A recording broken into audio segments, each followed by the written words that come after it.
Au Togo, à présent, élection législative cruciale ce jeudi. Le parti au pouvoir va tenter de faire le plein au Parlement.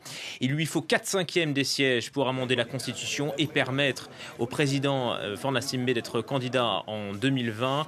L'enjeu est crucial, mais l'opposition appelle au boycott. Je vous propose d'écouter d'abord un président de bureau de vote. Déjà, les urnes étaient arrivées depuis 5 heures.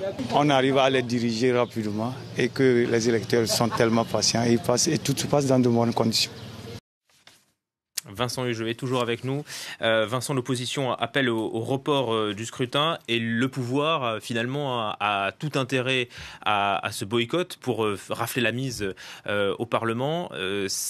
L'enjeu de ces législatives, c'est vraiment l'élection présidentielle de 2020 ? Tout à fait. L'arithmétique électorale est extrêmement simple. Il faut 73 sièges sur les 91 que compte l'Assemblée pour disposer de la majorité nécessaire à la sacralisation de certaines réformes sans passer par la case, par exemple, du référendum.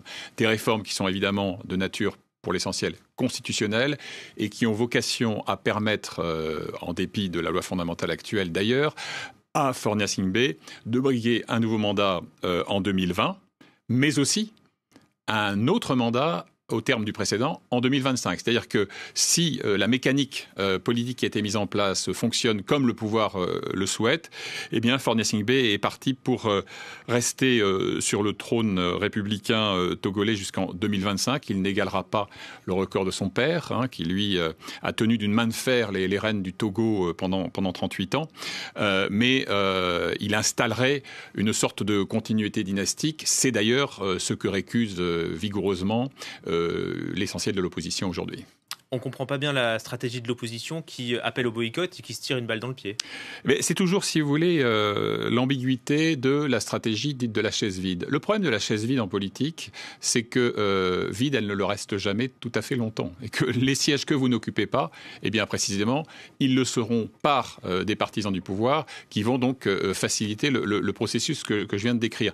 Et en plus, il y a à mon sens une autre faute tactique, c'est que quand vous annoncez à grand son de trompe que, et je cite là la coordinatrice de cette coalition de partis d'opposition C14, que vous ferez échec à la tenue des opérations électorales par tous les moyens, il va de soi que si, comme il semble que ce soit le cas à l'instant où nous parlons, les opérations avec une participation d'ailleurs anecdotique se déroulent sans fracas, vous vous discréditez d'une certaine manière. Et je peux vous dire, parce que j'ai eu une conversation téléphonique il y a moins de 2 heures avec un très haut responsable togolais, qu'ils ne sont pas tétanisés par l'angoisse ou l'inquiétude. Il y a un point chaud virtuel. Il y a certains quartiers de Lomé, bien entendu, qui sont plutôt acquis à l'opposition, mais c'est surtout la ville de Sokodé, dont il est souvent question, qui est un bastion d'une des mouvances d'opposition les plus actives. Mais même à Sokodé, il semble que les gens aient plutôt choisi, comme les dignitaires religieux d'ailleurs les avaient invités, l'abstention, on reste à la maison, plutôt que d'aller provoquer des forces de l'ordre dont le déploiement est massif et spectaculaire pour un combat sans espoir. Et pour quelles raisons on a assisté en 2007 à une mobilisation massive dans tout le Togo. Là, vous le disiez, les gens restent à la maison. Mais si vous voulez, je crois qu'il y a une sorte de principe de réalité.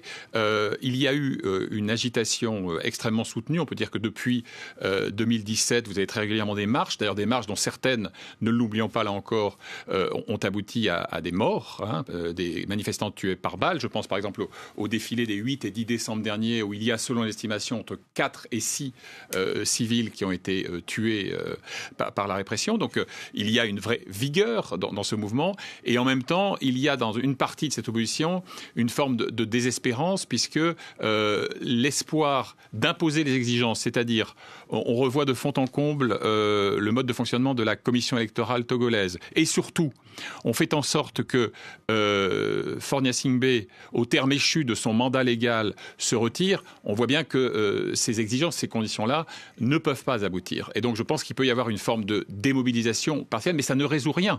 La question du double mandat à venir va passer l'euphorie trompeuse d'une victoire acquise d'avance, va revenir évidemment sur l'avant-scène. Et j'ajoute que le Togo a aussi été le théâtre d'un autre échec, qui est celui de la CEDEAO, l'organisation régionale, qui a entrepris une médiation portée par les présidents du Ghana et de Guinée-Conakry, sans plus de succès que ceux qui jusqu'alors s'étaient proposés de jouer les intermédiaires, un peu comme les dignitaires religieux que j'évoquais tout à l'heure. Merci beaucoup Vincent Hugeux d'avoir apporté votre connaissance de l'Afrique, grand reporter à l'Express.